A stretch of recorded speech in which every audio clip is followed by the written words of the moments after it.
2 நண்பர்கள் அடர்ந்த காட்டில் பயணம் செய்தனர். காட்டின் ஆபத்து குறித்து அறிந்திருந்த அவர்கள் விலங்குகள் வசிப்பது போல இருக்கும் என்று நினைத்தனர். அவர்கள் நடந்து செல்லும்போது இடைப்பட்ட நேரங்களில் ஒன்றுக்கொன்று உதவுவதற்கான உறுதியுடன் இருந்தனர்.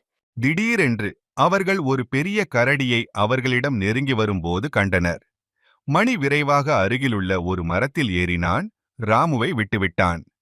ராமு மரங்களில் ஏறுவது தெரியாததால் தரையில் பசி தடி படுத்து மூச்சை காத்து இறந்தது போல நடிப்பதற்காக அமைதியாக இருந்தான்.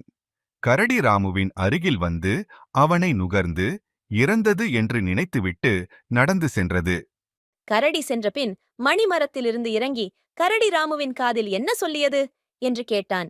ராமு பதிலளித்தான். உன்னை கைவிடும் நண்பனை நம்ப வேண்டாம் என்று கரடி சொன்னது. கற்பனை உரையாளர்: ஒரு உண்மையான நண்பர் உங்களுக்கு தேவைப்படும் நேரத்தில் உங்களை கைவிட மாட்டார்.